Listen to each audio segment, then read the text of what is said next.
Hey there guys, John here. Welcome to johncampea.net, and this is my first video blog of 2011. I hope you all had a great New Year's.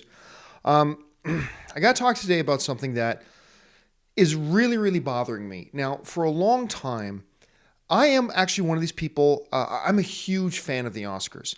I love the Oscars. Aside from Christmas, Oscar time is my absolute favorite time of the year. The one day of the year, the event of the year that we, as film fans, we celebrate the year that was in film. And no, the Oscars don't always get it right, but what is right? I mean, all film is subjective. There's no measurable, quantifiable, mathematical way to determine what movie was better than the other, what art direction was better than another. It's all subjective. So while we all sometimes feel that maybe the Oscars get it wrong, and sometimes I feel like the Oscars got it wrong by this winning and this winning, it's a celebration of the excellence of film in the year that was. And for that, I've always loved the Oscars. Now, being a lover of the Oscars, that means sometimes you got to be an apologist. And, I've had discussions with friends, and I get where they're coming from. Friends of mine who are sick of the Oscars or think the Oscars don't mean anything and stuff like that. And I respect that. I totally get where they're coming from. But, as an Oscar fan, somebody who loves the celebration of it all, I find myself that I have to be an apologist for it a lot of times. Now, that being said, the Oscars have always had problems. And just because you love something doesn't mean you can't acknowledge the problems with it. And there is a developing problem here that I think has the potential to really seriously undermine not the credibility of it, but rather the validity of the Oscars. Now, some people will say, those who are detractors of the Oscars and hate the Oscars will already say it's already irrelevant, it's already has no credibility. Fine, but coming from the point of view of somebody who does hold the Oscars as having some sense of credibility and some sense of significance, there's something going on with it right now that, as a fan of the Oscars, really bothers me. And that's this. The way they are drawing the distinctions between Best Supporting Actor and Best Lead Actor or Actress, as the case may be. Case in point, look at The Fighter with Mark Wahlberg and Christian Bale. Christian Bale is every bit as much of the lead actor as that film as Mark Wahlberg. As a matter of fact, I had a chance, and I'll put this interview up in a few days, but I had the chance to sit down and talk with the producers and the writers of The Fighter. And I asked him, why did you if you're going to make a movie about Mickey Ward, why wouldn't you make it surrounding the time frame where he had his legendary fights with Arturo Gatti? Because that's what he's most known for.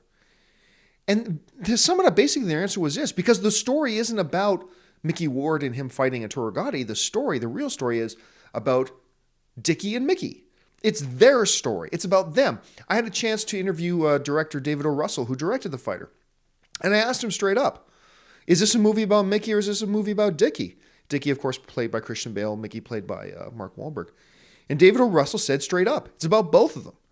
You don't have a movie without Dickie, and you don't have a movie without Mickey. Look, Christian Bale probably had every bit of screen time that Mark Wahlberg did.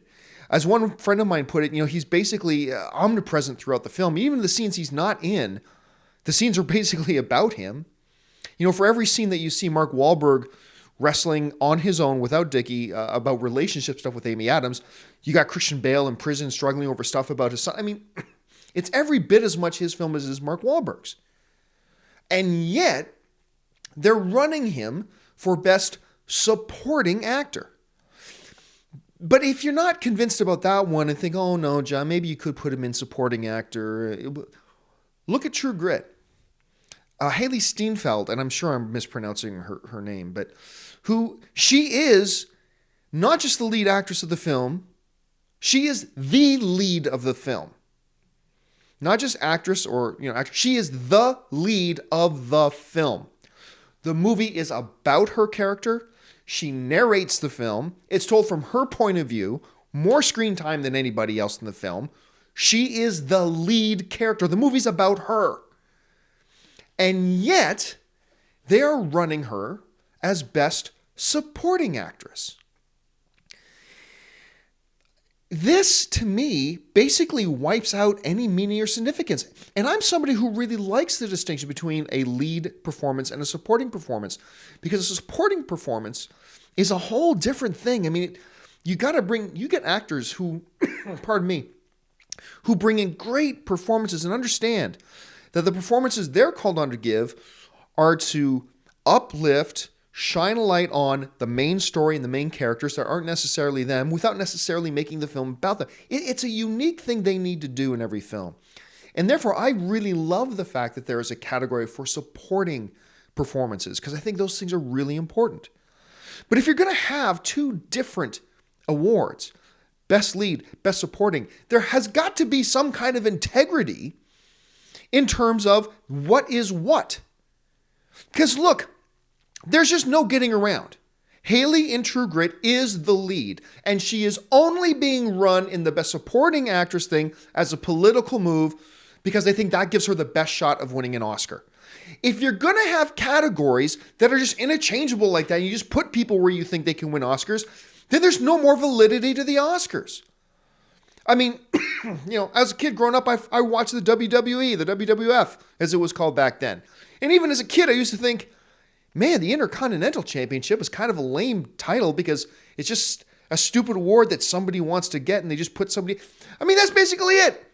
The Best Supporting, Oscar, if you keep treating these things without any distinction between lead and supporting, it becomes a B-level award. As it is, as it's supposed to be, I think there's every ounce of validity and honor, if you will, to winning a Best Supporting Oscar as there is to a Best Leading Oscar. But as things stand right now, they're basically turning it into a thing where Best Supporting Actor now is just an Oscar for every other actor, just like lead, except it's the consolation prize. Well, you probably can't win Best Lead, so even though you're leading this film, we're going to take you out of it, put you in Best Supporting, so at least you get an Oscar. It becomes a booby prize. And if you're going to do that, then it's just time to completely get rid of the Best Supporting Actor Oscar altogether. Either honor the distinction between lead and supporting, or just get rid of it, because not only does it completely dilute and destroy the credibility of the Best Supporting Actor category, it dilutes and begins to erode away at the credibility of the Oscars as a whole. I know there are people already out there who think it has no credibility, but for somebody like me who does think there is credibility and there is relevance to the awards, it erodes it for people like me. And that's really unfortunate. This is a joke. It's a travesty. They need to fix this in years going forward, because I'm going to tell you what, if this happens again next year, it's just time to kill the entire category. Just kill the supporting actor category and just make the category best performance, whether it's lead or supporting, because right now it's being treated as a joke. Anyway, that's just my opinion. That's my insight. I'd love to hear your thoughts. Leave them in the comments section.